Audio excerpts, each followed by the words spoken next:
Hello friends, मेरे डेजर classes में आप लोग का बहुत बहुत फिर से नए सेशन में स्वागत करता हूं। तो आज है 3 दिसंबर।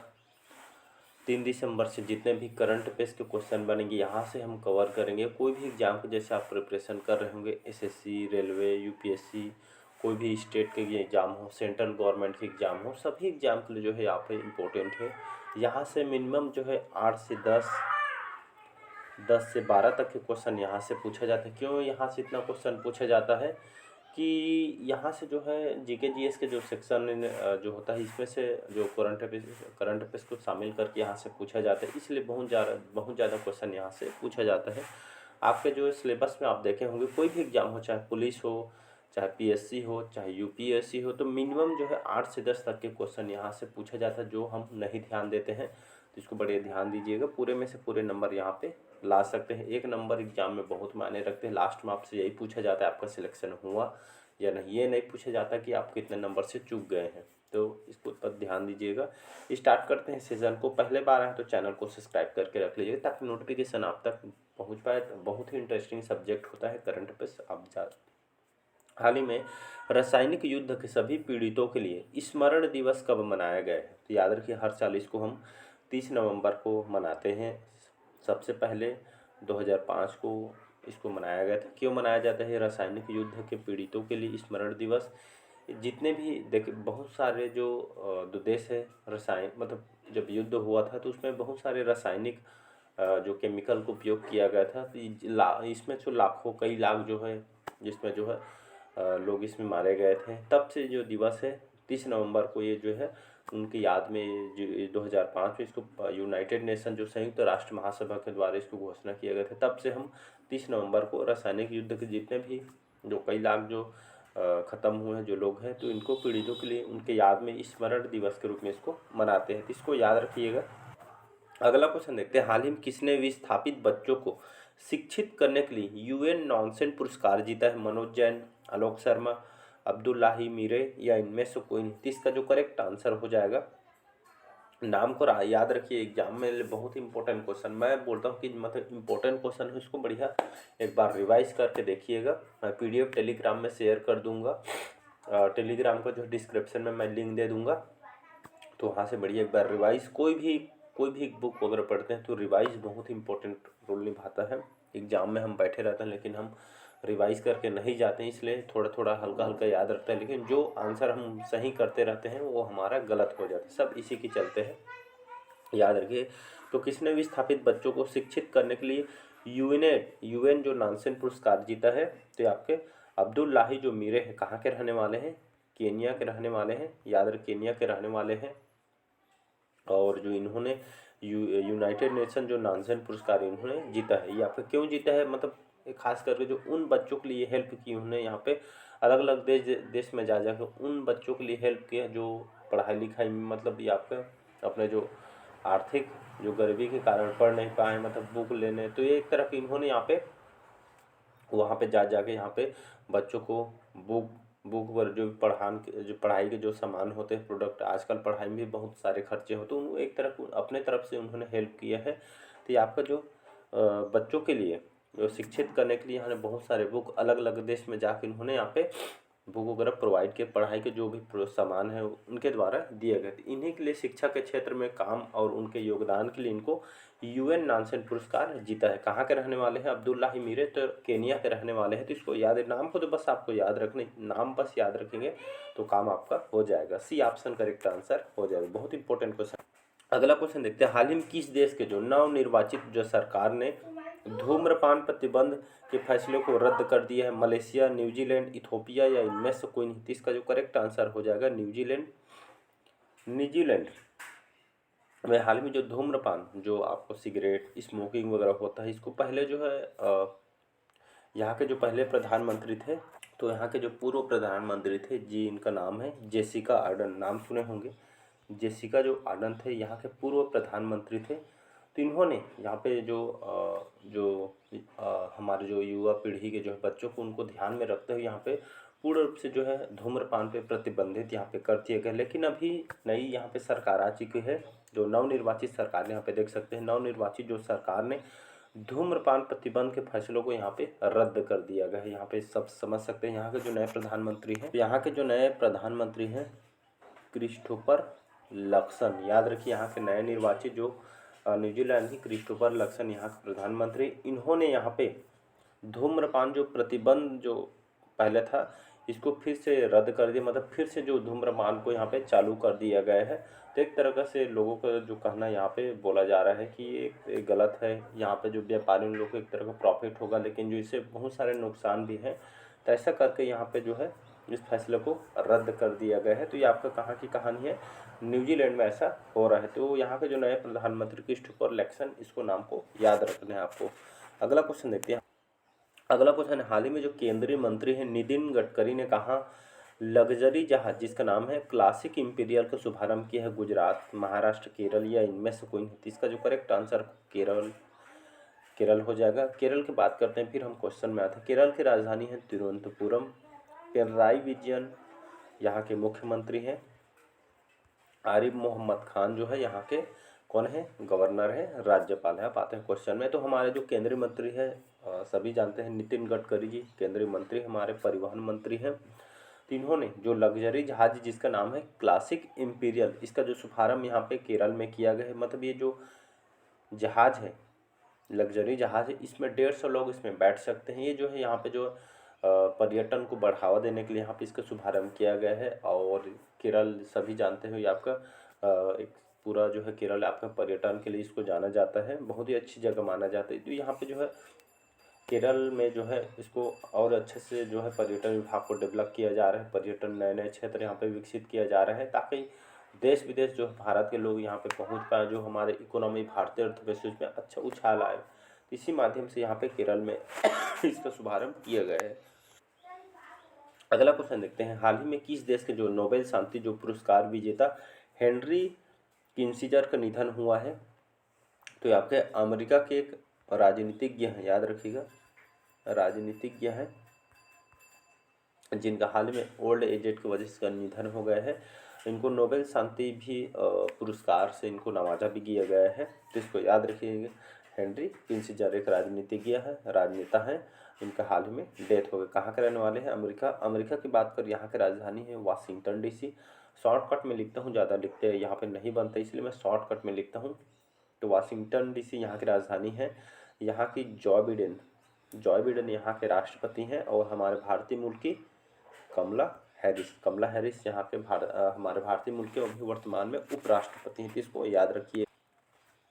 अगला क्वेश्चन देखते हैं। हाल ही में आधिकारिक तौर पर समलैंगिक विवाह का पंजीकरण करने वाला पहला दक्षिण एशियाई देश कौन सा बना है?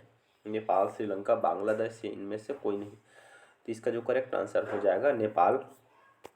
तो हाल ही में नेपाल ने यहाँ पे जो आधिकारिक तौर पे यहाँ पे जो समलैंगिक, समझ गए होंगे, समलैंगिक विवाह का पंजीकरण करने वाला पहला दक्षिण एशियाई देश, याद रखिए। अभी तक सुने होंगे कई देश में यहाँ पे समलैंगिक को लागू किया, लेकिन हमारे भारत में कुछ दिन पहले सुप्रीम कोर्ट ने इसको बैन लगा दिया गया है। तो इसको याद रखिएगा। तो ये भी क्वेश्चन पूछा जा सकता है। सुप्रीम कोर्ट ने यहाँ पे बैन लगा दी है। भारत में अलग अलग देश, न्यूजीलैंड हो गया, बहुत सारे देश में यहाँ पे अभी भी समलैंगिक को यहाँ पे मतलब लागू किया गया है। बाकी देख सकते हैं यहाँ पे आधिकारिक तौर पर जो आपका नेपाल में जो समलैंगिक विवाह को पंजीकरण करने वाला पहला दक्षिण एशियाई देश बन गया है। तो इसको याद रखिए। नेपाल की राजधानी है काठमांडू। पुष्प कमल दहल जो है यहाँ के भी यहाँ के राष्ट्रपति हैं। तो इसको याद रखिएगा।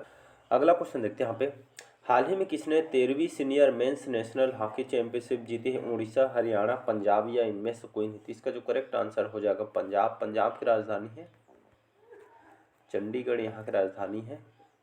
और यहाँ के जो नए सीएम कौन है जी? जो आम आदमी पार्टी के बने हैं, भानुमन जी यहाँ के नए सीएम हैं। तो इसको याद रखिएगा। तो हाल ही में जो 13वीं जो सीनियर जो मेंस नेशनल जो हॉकी चैंपियंस कौन सी टीम ने जीती है? पंजाब ने। कौन से टीम को हरा के? तो याद रखिए हरियाणा टीम को हराकर इन्होंने जीती है। तो इसको याद रखिएगा। स्पोर्ट से बहुत सारे क्वेश्चन, सबसे ज़्यादा स्पोर्ट से क्वेश्चन पूछा जाता है, तो आपको ये सब याद रखना चाहिए। तो पंजाब ने हरियाणा टीम को हरा के जीती है। राधा कृष्णन जो स्टेडियम है चेन्नई तमिलनाडु में स्टेडियम है, वहाँ पे मैच खेली गई है। तो इसमें पंजाब ने हरियाणा टीम को हरा के आपका जीती है। तो इसको याद रखिएगा। बस आपको इतना ही याद रखना है, ज़्यादा आपको याद रखने की ज़रूरत नहीं। पंजाब ने हरियाणा टीम को हराई है। बस इतना याद रखना है आपको। 13वीं सीनियर जो नेशनल हॉकी चैंपियनशिप हुआ है उसी में। अगला क्वेश्चन देखते हैं, हाल ही में अमृत वृक्ष आंदोलन के लिए किस राज्य के जो मुख्यमंत्री को गिनीज वर्ल्ड रिकॉर्ड प्रमाण पत्र प्राप्त हुआ है? हरियाणा, असम, महाराष्ट्र या इनमें से कोई नहीं। इसका जो करेक्ट आंसर हो जाएगा असम। पहले असम की बात करते हैं फिर क्वेश्चन में आते हैं। असम की राजधानी क्या है जी? तो दिसपुर यहाँ की राजधानी है। यहाँ के जो लार्जेस्ट सिटी है, जाना माना शहर सभी जानते होंगे, गुवाहाटी यहाँ की सबसे लार्जेस्ट सिटी है। हेमंत विश्व शर्मा जी यहाँ का भी सीएम है, बीजेपी पार्टी के हैं, अच्छे मतलब अच्छे सीएम हैं। तो हाल ही में इनके द्वारा एक आंदोलन चलाया गया था, अमृत वृक्ष आंदोलन। तो यहाँ के मुख्यमंत्री जो हेमंत विश्व शर्मा जी यहाँ पे इस आंदोलन को चलाया गया। इससे इस जो अमृत वृक्ष आंदोलन, इसके तहत यहाँ पे जो असम में लोगों को मोटिवेशन दिया गया था और लोगों को कहा गया था यहाँ पे आप पेड़ लगाइए करके। और पेड़ लगाने के साथ साथ एक प्रोत्साहन राशि भी दिया जाएगा यहाँ के लोगों के लिए। यहाँ पे बहुत जगह सुने होंगे पेड़ लगाइए करके, नाम मात्र के लिए बोलते हैं, लेकिन यहाँ पे जो है यहाँ पे लोगों को बोला गया कि पेड़ लगाइए, साथ ही साथ जो भी प्रोत्साहन राशि आपको दिया जाएगा। लेकिन 1 से 2 साल में जैसे पेड़ आपका बड़ा हो जाता है, फलने फूलने लगता है, तो आपको उसमें जो है आपको और राशि मतलब दुगना हो जाएगा। इस तरह के यहाँ पे जो है वृक्ष आंदोलन चलाया गया था और लोग इसमें पार्टिसिपेट भी किए थे।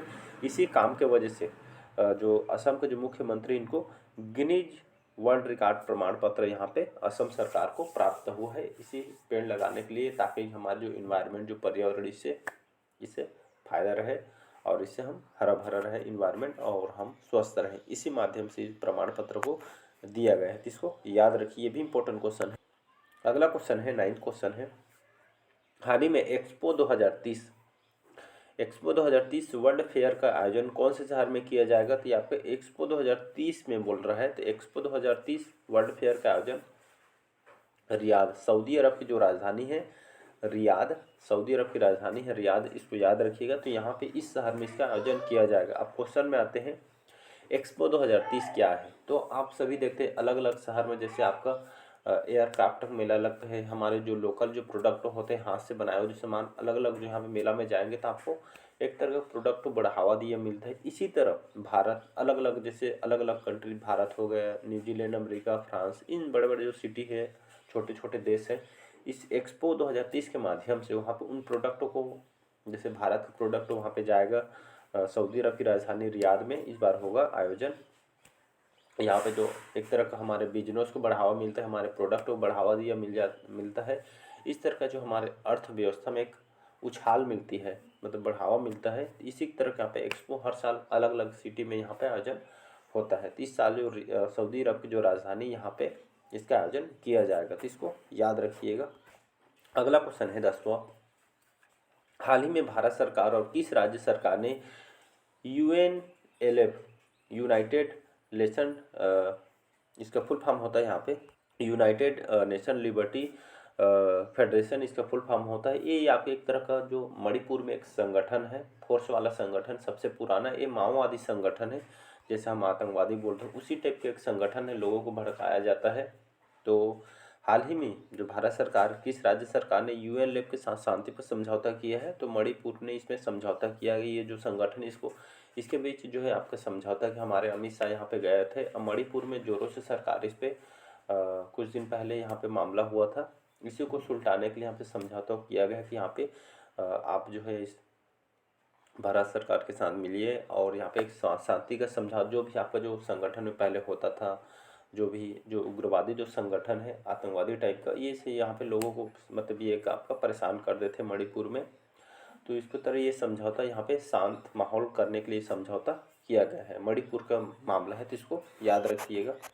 अगला क्वेश्चन देखते हैं, हाल ही में किस देश के जो रिकॉर्ड 1.40 लाख भारतीय छात्रों वीज़ा जारी किया गया है? तो ये आपका अमेरिका, याद रखिएगा। अमेरिका का राजधानी बता दिया हूँ, वाशिंगटन DC।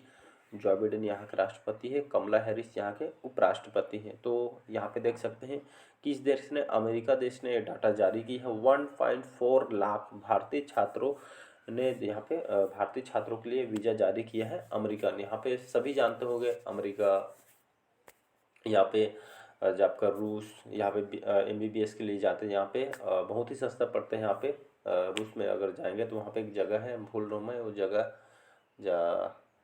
जहाँ पे युद्ध हुआ था वहीं पे एक जगह मैं भूल रहा हूँ, वहाँ पे जो है आप जो MBBS करने जाएंगे तो वहाँ पे बहुत ही लगभग साल में 3 लाख पड़ता है।